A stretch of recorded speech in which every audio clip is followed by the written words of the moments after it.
Here's a copy of 7th Tachyon, one of the inherent consistency pieces, one of the which is at 0 points. Well, you know, when you think about why it's at 0 points, it does, you know, make you put a card back so the balance out. It's a great card effect, but some cards are allowed to just be good in Genesis at 0 points. We'll see how powerful 7th Tachyon is, though, as does let you get kind of anything you need from the toolbox. And here's Caster. So if Constellar Caster goes uninterrupted, Walter can do a whole myriad of things. Now, I'm not sure if he's playing the turn skip variation of this deck. You know, maybe some of the point totals necessitate going in a different direction. But if this goes uninterrupted, that card that was put back with Tachyon is no problem at all. So Caster's going to allow him to summon from deck. It also looks like he opened a hard copy of Tellarknight Lyran. Now what Lyran allows you to do is special summon itself out if a Tellarknight has been normal summoned. And then that will allow you to search a Tellarknight spell. So now it looks like he's established all of these newer ones. We have Saijin, we have Lyran, and then we have Castor. Saijin, when it is summoned, allows you to search a Tellarknight or Constellar from your deck. He's playing awfully fast here, so for those of you who aren't familiar, I'm trying to allow you to keep up with some of these effects. But now we have Caduceus hitting the field. If you control a Constellar-like monster, you can summon it. That then allows you to search your deck for a Constellar spell or trap. It looks like he searched a copy of Binding. Or sorry, Constellar Tellarknights. And now he's going to make his first Exceed summon. Now, one of the important parts of Saijin is that even though there's only 2 level 4 monsters on the field that can actually count in and of itself as 2 material for the for the Exceed summon of a rank 4 that requires 3 or more. So one of the saying that too many times. I know, right? So one of the difficult aspects of Tellarknights historically has been some of your best cards do require 3 level 4s, and that can sometimes be difficult to do. Is certainly neat to be able to skip a few materials. Obviously, Zodiac doing the same, one of the most popular decks and powerful decks in Yu-Gi-Oh's history, also making a comeback in recent World Championship qualifiers there. But speaking of Exceed shenanigans. So again, the Tellarknight Constellar del Teleros, again, requires 3 materials. He's able to use 2. Saijin also can level modulate if you did happen to need level 5s. Sometimes you do, actually. But we're going to go ahead and detach and banish from my deck. So this one, the Tellarknight Constellar Caduceus, allows you to basically utilize a second Constellar Knight effect. So he banished the Castor from his deck, and now he's allowed to special summon from his deck, circumventing the once per turn effect. We've seen things like this historically. And now we'll go into a classic Constellar Knight. This is Sombre. Certainly shades of championships before. I mean, Tellarknights was a terror when it was all called the Haunted and Triver, but it's also really wild to see the power of this deck, and then seeing Eclipse Twins on top of that is just so powerful, being able to recycle stuff like this. And Eclipse Twins, I do not believe has any points on it, does it? No, it does not. So we have seen here thus far a sequencing that may suggest that Walter's not going for the Detach 7 to skip Jordan's turn. He's going into a direction that's incorporating Eclipse Twins. Oh, now here we see one of the hand interactions, a DD Crow, the single-pointed DD Crow. And that's going to banish from the graveyard Tellarknight Caduceus. Then I will... Also considering his options here. DD Crow definitely helps, and DD Crow was a talking point in many duelists saying, hey, you really need at least 1 point of interaction. And speaking of 1 point, DD Crow is pretty affordable at 1 point apiece. And I think it is definitely a Genesis mainstay. Of Sombre. So passing over the Sombre here. Definitely the Yu-Gi-Oh! Judge final exam to sit over Genesis, because so many cards from the Wayback Machine getting to be used. No, I have the tendency, especially when there's a new strategy, to really try to commentate exactly what's happening with every individual effect, just because players might be unfamiliar. Walter is playing this at a blistering speed. It's almost difficult to keep up with just navigating exactly what's happening. But he clearly understands the nuances of his strategy. It looks like both players are just kind of checking over the effect of Constellar Sombre. It is a newer card. Sorry, it is an older card. Sorry, I meant to say the complete opposite. It's one of the classic Constellar Knight cards. Walter takes a moment to think here. But you can banish a Constellar in your graveyard, target a Constellar in your graveyard, add that to your Normal hand. Then you gain the effect of being able to normal summon from your hand to Constellar. And I think they were just checking if the target is DD Crowed, if you still inherently gain that effect. But now we're going to go into a natural exceed of a link of a 4 that requires actually using all 3 of the monsters, and this is the classic Deltaros. Or you actually can't. Never mind. You can't respond to someone. Yeah, so here you can't respond because Deltaros is on the field. Some of the combos that you'll see here is to actually destroy your own Deltaros. It lets you navigate through and search out. I did, or I thought I did, but yeah. A differing Tellarknight from your hand or deck, because if it is sent to the from the field to the graveyard, you can special summon a Tellarknight from your hand or deck. I'm going to use the effect target itself. And now, yeah, like I mentioned, he's going to target himself. So this is a way that you can search out the specific Tellarknight that you need to continue comboing. So now we're going to go into another classic. Here is the Tellarknight Altair. Now, if you played 10 years ago, you might be familiar with Altair summoning out a Deneb from the graveyard. Deneb might be in the deck. Sometimes you see a single copy, but instead he's going to summon back the Constellar Castor. Now, Castor has another effect. We've yet to really see exactly what Walter's Enfield is going to be. But Castor, when it is a material, allows once per turn, when your opponent activates a spell card, to detach 2 from an Exceed monster in which Castor is serving as an Exceed material. So it has great utility because not only does it serve as your absolute best starter, but it also allows you to put up an interruption. Well, left uninhibited, this deck can easily put up 4 Xyz monsters on the field here, and while we do have just level 4 monsters, there's plenty of great materials. And speaking of materials, then we use the effect of Eclipse Twins to stack those 2 back on the field there. Deltaros is back in action. Yeah, so interesting about Tellarknight Constellar Deltaros, it has an interesting wording where if it's sent to the graveyard except from the field, you can special summon a Tellarknight or Constellar from your hand or banished. So one of the ways of doing that, you might think about cards like,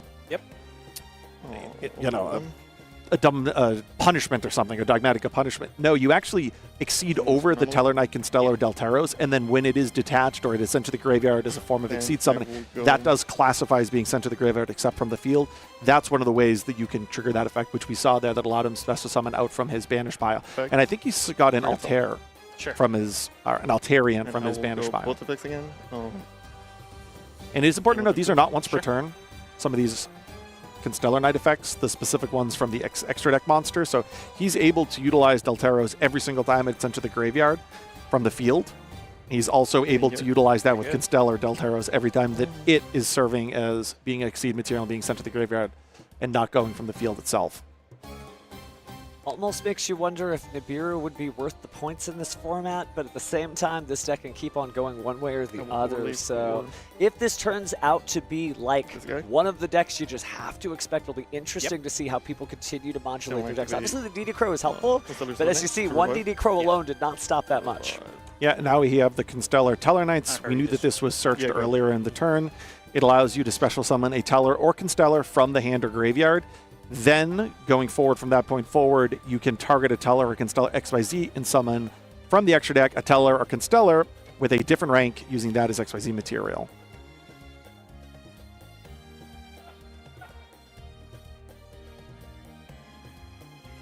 Gotcha. Everything good here?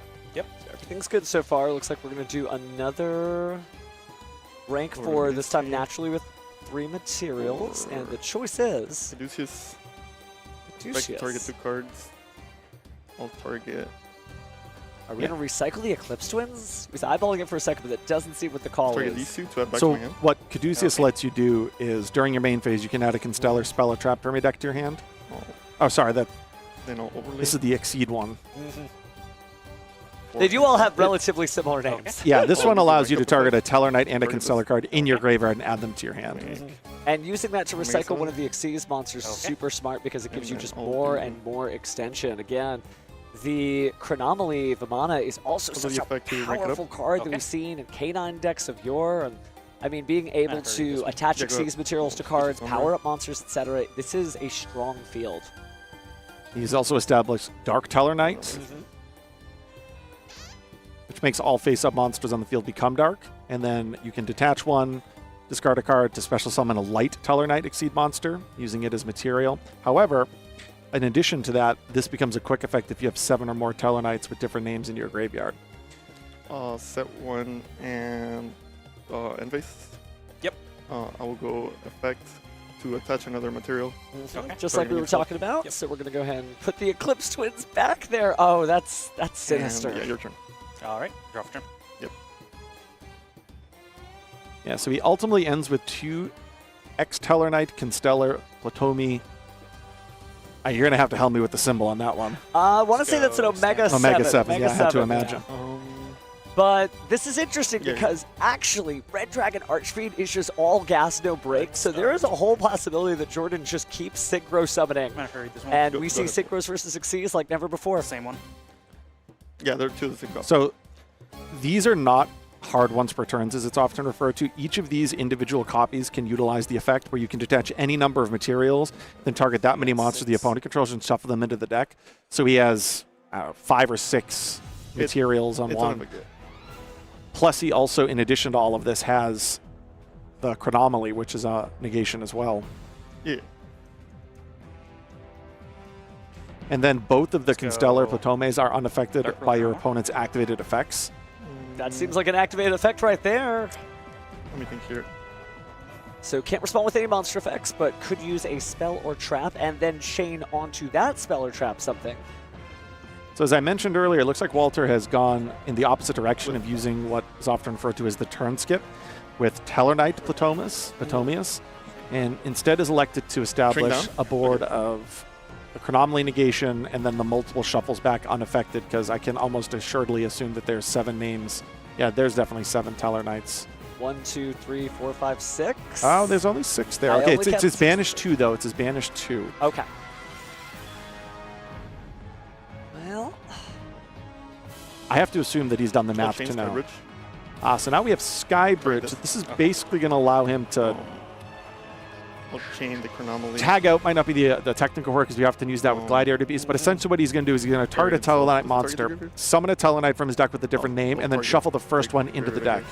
that would get a lot more names in the graveyard. Yeah, that will get a whole plethora of names in the graveyard. I have to imagine then he's going to have plenty of names to have the unaffected effect alive and well.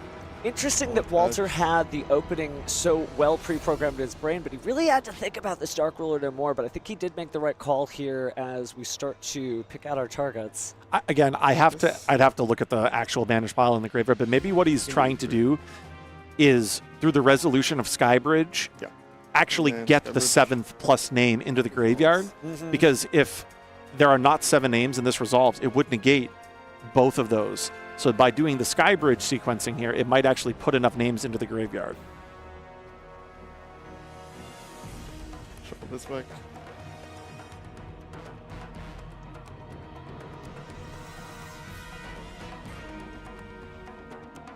So then... Taking a second to think. Yeah, okay, we're good. We're going to have resolve that. These 2 negated. Yes.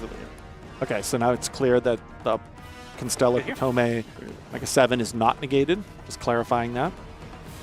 It does look like Jordan has a copy of Skullmeister in his hand, which isn't great, but this deck, as we are well aware of, has a ton of starters. So it looks like the first starter that we're going to see is that Soul Resonator. Looks like it might be.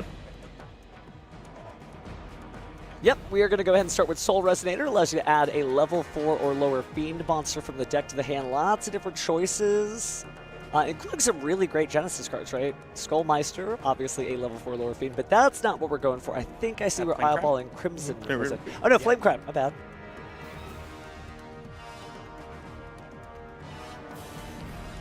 Flame Crime can tack on a little bit of effect damage.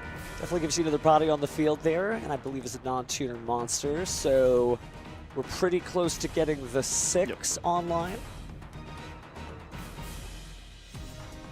Being able to bring out any number of cards, but I would imagine that it's going to be Red Rising Dragon that we're working towards. But before we do, we'll use Bone Archfiend. Skullmeister Frost. Oh, there's the Skullmeister. Wow, already had it.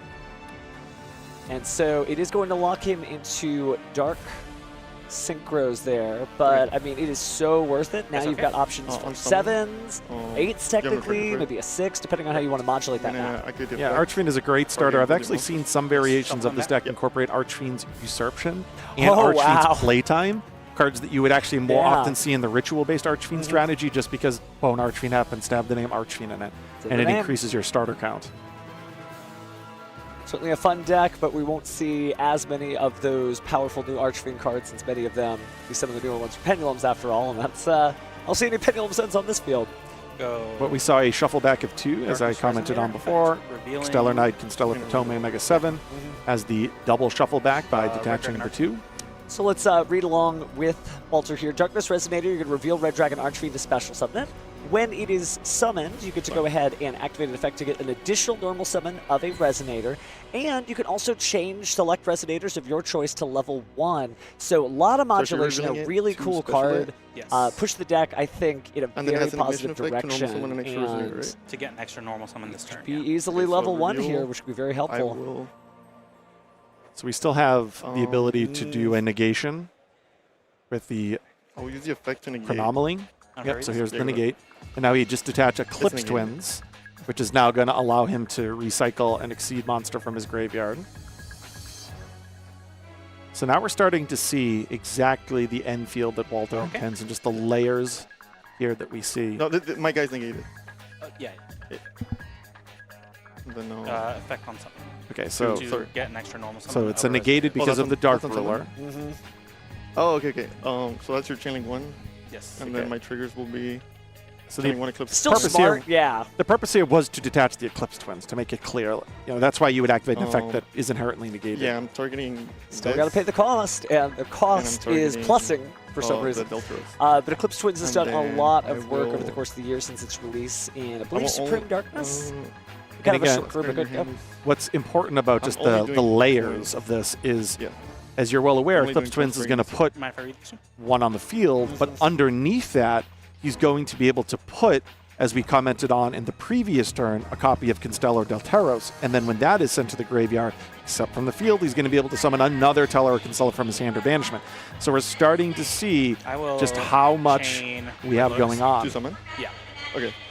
I feel like you were absolutely right about just like the vibe of the new format here with specifically Tellarknights. It's so much more commanding than just putting a few bodies together trying to do a little trap trick. Not to be confused with the actual card trap trick. But doing a good job ranking up here. We'll see if he's able to prevent the Synchro summon. Obviously staring at Red Rising Dragon. But even if it was Red Rising Dragon, the most you're kind of set up to do would be either Crimson Blade Dragon or Hot Red Dragon Archfiend. This, and I don't know if that's even a threat to that whole field. Yeah, so we just saw the Dark Tellarknight hit the board, and as I mentioned, if there are 7 or more Tellarknights in your name, and I said this on the previous turn, it didn't really matter that it was a quick effect then. It matters now, obviously, because it's Jordan's turn. But he was able to discard that DD Crow from hand, which is how another X-Tellarknight, Constellar Potome, Omega 07 hit the field. And as I mentioned before, it's not a once per turn. It's not a hard once per turn, it's a once per turn per copy. So over the course of this turn, Walter actually accessed 3 different copies.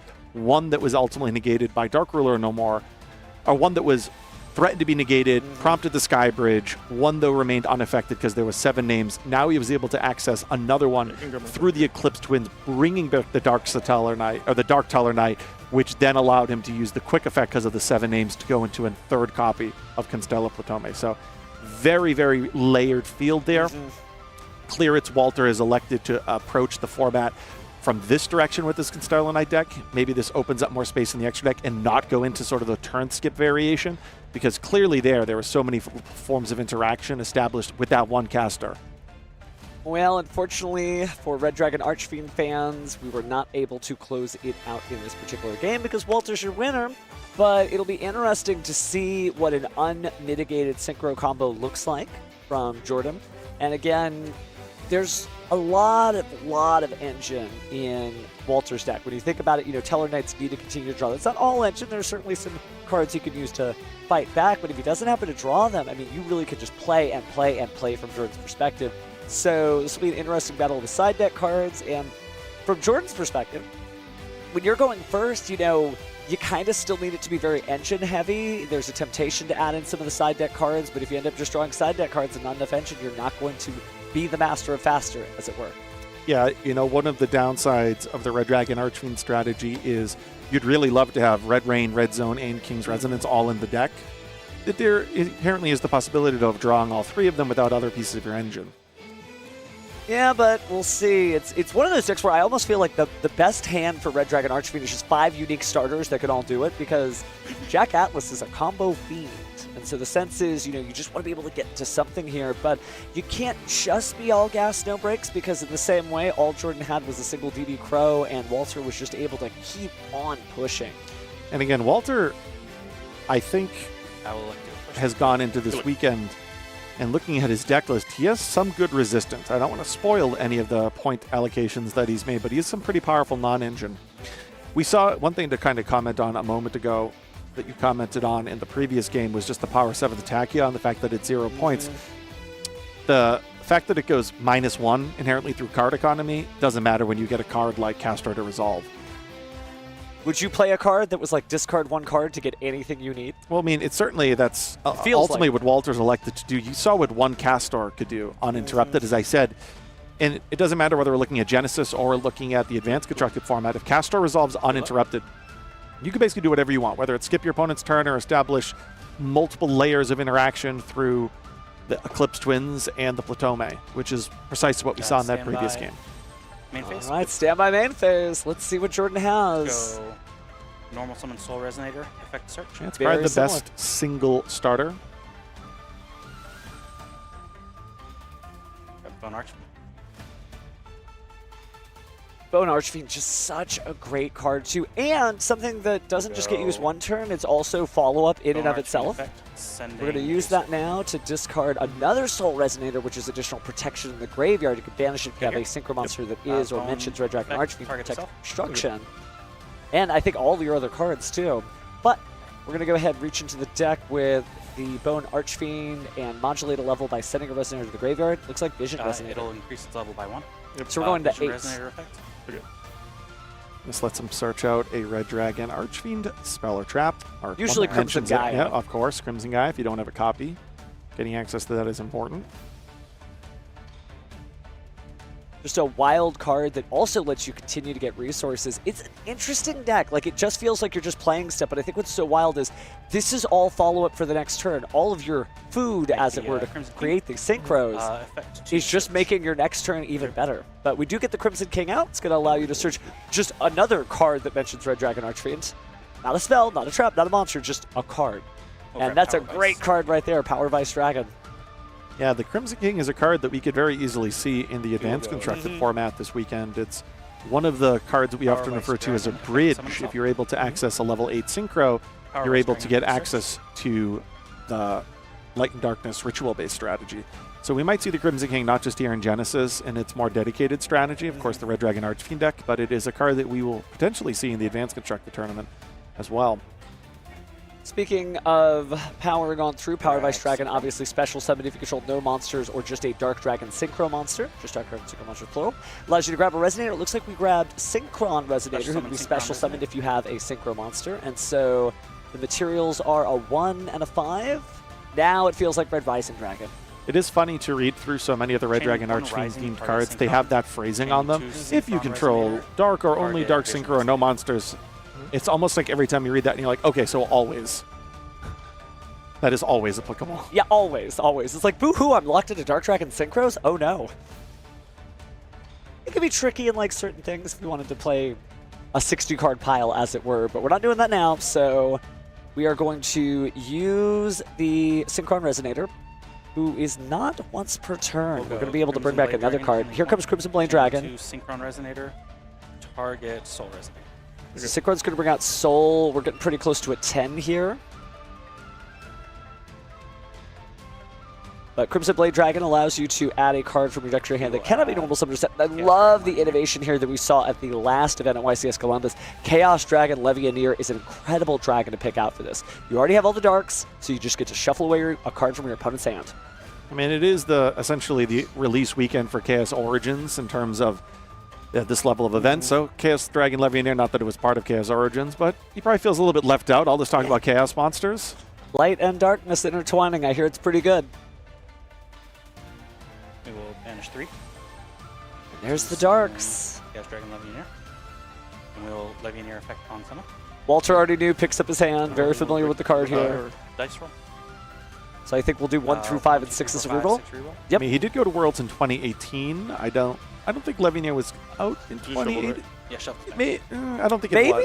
It's hard to remember that far back to when Chaos Dragon Levineer was popular on, let's say, those Thunder Dragon strategies and the danger strategies. I feel like it was right about there, though. Yeah. So if it's not 2018, it's simply 2019, but I'll check Neuron and we'll keep casting.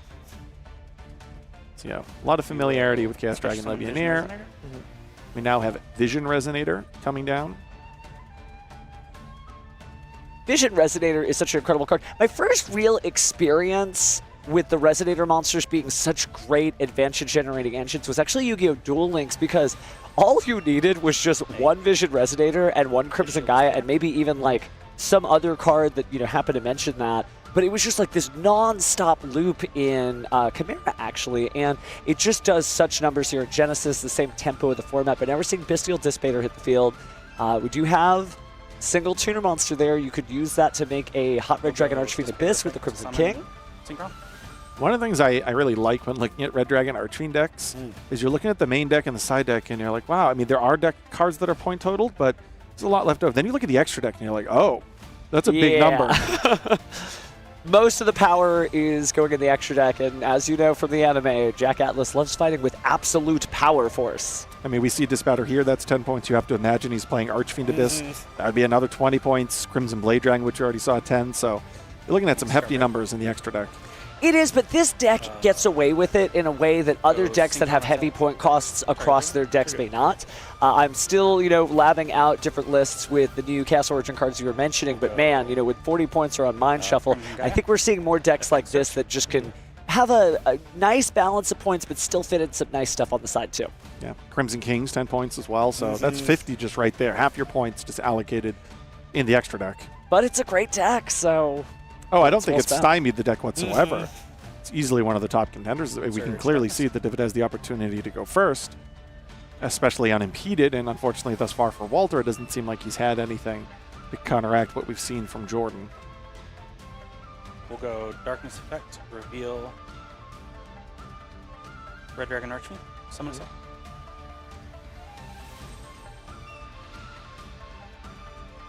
up. We'll go Effect to get an extra normal summon this turn.